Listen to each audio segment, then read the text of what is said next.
आपने कभी सोचा है कि आपके बेस्ट लेड प्लान्स आखिर फेल क्यों हो जाते हैं?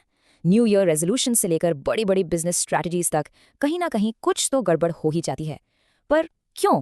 नमस्कार दोस्तों, आज हम 12th क्लास के इस टॉपिक कंट्रोलिंग को समझेंगे। ये वो सीक्रेट मैनेजमेंट फंक्शन है जो आपके प्लान्स को ट्रैक पर रखता है और उन्हें फेल होने से बचाता है। तो आज हम क्या क्या देखने वाले हैं? सबसे पहले कंट्रोलिंग का असली मतलब क्या है, फिर इसकी पावर क्या है, प्लानिंग के साथ इसका क्या रिश्ता है, फिर हम इसके 5 स्टेप प्रोसेस को डिकोड करेंगे और हाँ, आखिर में इसकी लिमिटेशंस पर भी एक नजर डालेंगे। तो चलिए शुरू करते हैं। सबसे पहला और सबसे बेसिक सवाल, आखिर ये कंट्रोलिंग है क्या? मैनेजमेंट की दुनिया में इसका आखिर मतलब क्या निकलता है?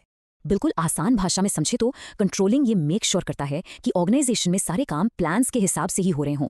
ये एक गोल ओरिएंटेड फंक्शन है जो प्रोग्रेस को नापता है और अगर कोई कमी या गलती दिखे तो उसे फौरन ठीक करता है ताकि हम अपने टारगेट तक पहुंच पाएं। और देखिए, ये बात सिर्फ हम नहीं कह रहे, मैनेजमेंट गुरुज कून्स और ऑर्डिनल ने भी बिल्कुल यही कहा है। उनके हिसाब से कंट्रोलिंग का मतलब है परफॉर्मेंस को एक स्टैंडर्ड के अगेंस्ट मेजर करना और जो भी डिविएशंस हैं उन्हें ठीक करना ताकि ऑब्जेक्टिव्स प्लान के अनुसार पूरे हो सकें। ये डेफिनेशन इसलिए खास है क्योंकि ये कंट्रोलिंग के प्योर एसेंस को एक ही लाइन में कैप्चर कर लेती है। ओके, तो हमने डेफिनेशन तो समझ ली, लेकिन कंट्रोलिंग इतना इंपॉर्टेंट क्यों है? आइए देखते हैं कि कंट्रोलिंग के असली सुपर पावर्स क्या है। इसके पहली सुपर पावर है गोल्स को अचीव करना।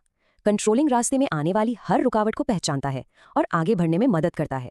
ये स्टैंडर्ड्स की एक्यूरेसी को जज करता है, रिसोर्सेज का सही से इस्तेमाल इंश्योर करता है, एम्प्लॉयज को मोटिवेट करता है, ऑर्डर और डिसिप्लिन बनाए रखता है और हाँ, सभी डिपार्टमेंट्स के बीच कोऑर्डिनेशन को आसान बनाता है।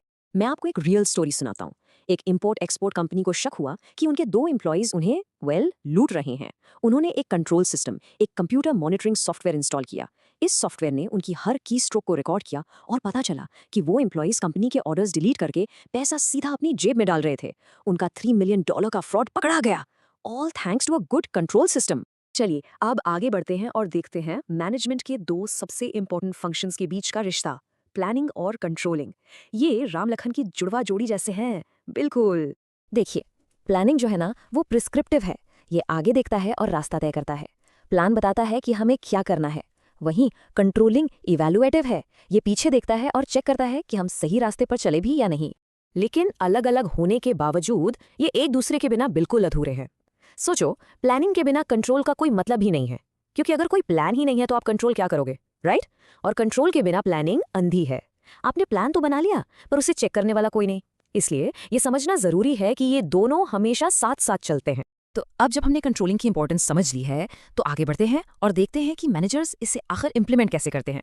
इसके लिए इस्तेमाल होता है एक 5 स्टेप कंट्रोल प्रोसेस शुरू होता है परफॉर्मेंस स्टैंडर्ड सेट करने से, फिर एक्चुअल परफॉर्मेंस को मेजर किया जाता है, उसके बाद एक्चुअल परफॉर्मेंस को स्टैंडर्ड से कंपेयर करते हैं, चौथे स्टेप में डिविएशंस यानी जो भी अंतर है उसे एनालाइज किया जाता है और आखिर में जरूरी करेक्टिव एक्शन लिया जाता है।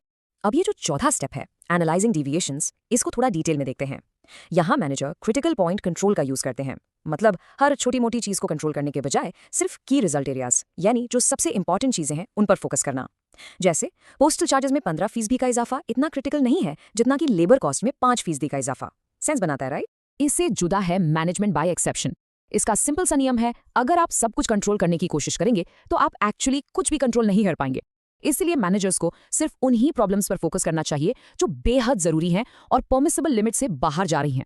जो रूटीन प्रॉब्लम्स है वो सबऑर्डिनेट्स हैंडल कर सकते हैं। और जब डिविएशंस जरूरत से ज्यादा हो तब आता है 5वां और आखिरी स्टेप, टेकिंग करेक्टिव एक्शन। अगर टारगेट पूरा नहीं हुआ तो शायद एम्प्लॉयज को ट्रेनिंग की जरूरत है, या अगर प्रोजेक्ट लेट हो रहा है तो एक्स्ट्रा वर्कर्स लगाने पड़ सकते हैं, और कभी कभी अगर स्टैंडर्ड ही अनरियलिस्टिक था तो उससे भी रिवाइज करना पड़ता है। प्लान बी हमेशा तैयार होना चाहिए। कंट्रोलिंग नो डाउट एक पावरफुल टूल है, लेकिन जैसा कहते हैं ना, हर सुपर हीरो की कोई ना कोई कमजोरी होती है। आइए अब कंट्रोलिंग की लिमिटेशंस पर एक नजर डालें। पहली कमजोरी, हर चीज के लिए क्वांटिटेटिव स्टैंडर्ड सेट करना मुश्किल है। जैसे एम्प्लॉय मोरल या जॉब सेटिस्फैक्शन को आप नंबर्स में कैसे नापेंगे। दूसरी, एक्सटर्नल फैक्टर्स जैसे गवर्नमेंट की पॉलिसी या कंपटीशन पर कंपनी का कंट्रोल ना के बराबर होता है। तीसरी, एम्प्लॉयज इसे अपनी आजादी पर बंदिश समझकर विरोध कर सकते हैं। और आखिर में, एक अच्छा कंट्रोल सिस्टम इंस्टॉल करना काफी महंगा भी हो सकता है। होता यह है कि जब कंट्रोल सिस्टम्स बहुत ज्यादा हो जाते हैं या स्टैंडर्ड्स इतने अनरियलिस्टिक होते हैं तो वही सिस्टम एम्प्लॉयज के लिए स्ट्रेस और डीमोटिवेशन का कारण बन जाता है। तो इन सब के बाद अहम मुद्दा यह है, क्या कंट्रोल का मतलब बंदिश है, एक रिस्ट्रिक्शन है, या फिर ये एक गाइड की तरह है, जो ऑर्गेनाइजेशन को सही दिशा देता है ताकि वो अपने लक्ष्य तक, अपने गोल तक पहुंच सके। इस पर जरूर सोचिए। ऐसे ही अच्छे वीडियोस देखने के लिए LLB स्टूडेंट अड्डा को फॉलो करें एंड सब्सक्राइब करें।